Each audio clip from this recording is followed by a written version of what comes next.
Fette Vieh. Wie viel Heune wie früher han, weet ich nicht.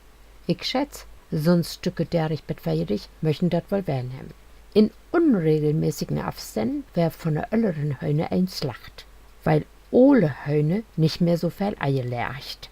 Uppfüllt werde bis dann jedes Frühjahr, wenn ein mit 3 Heune anfangen zu glucken.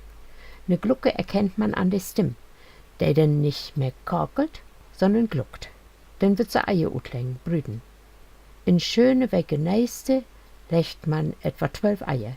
20 Tage dauert das denn, bei den Küken schlüpft.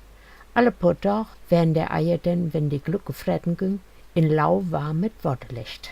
Schwimmt das Ei an der Oberfläche, ist das Ei in Ordnung und das Innerste läuft. Geht das Ei inne, fühlt es, weil nicht befruchtet ist oder das Küken tot ist. Gott fern slüppen, darf ich mit inne ein Ei an mein Ohr holen. Und so kann ich ganz leise piepen hören. Meine Aufgabe mit dem Goldring an vorn über die Eier zu pendeln. Kreist der Ring, während Hennenküken. Pendelt der Ring, kommt Hahnküken derut. Man will schon mehr Hühner als Hahns, denn die legt schon keine Eier und müssen als Hähnchen slacht werden. Zu Kriegszeit können ruhig mehr Hahnsküken werden. Wenn sie anfangen zu kreien, werden sie slacht. Schließlich sollen sie den Hahn keine Konkurrenz machen. Dann gebt mittags Hühnersuppen und Frikassee. Keine können so gut kochen wie Oma und Mama. Nach dem Krieg werden Eier verkauft, das Geld drinkommen.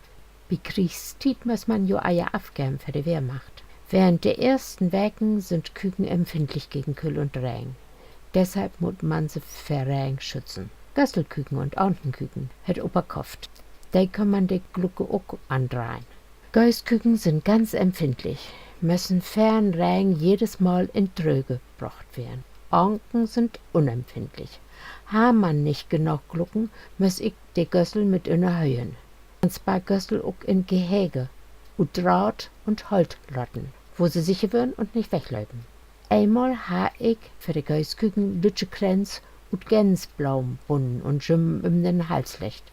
Halt mächtig schimmt, weil die Lüttenkränz zu schwor sind für die Gössel. Aber Strümpknütten bin Häusgöien ha sie nicht schimmt. Gäus und Anken werden bei uns von Hast mit Weihnachten Slacht. Futtertosborn. Puttenküken haben wir nicht, mein, die werden tauanfällig. Ich glaub, sie möcht kein Puttenfleisch. Und Gäus und Anken für den werden wille neue Bettdecken stoppt. Wenn Gäus und Anken robben wird, reagiert sie auf Pille, Pille, Pille.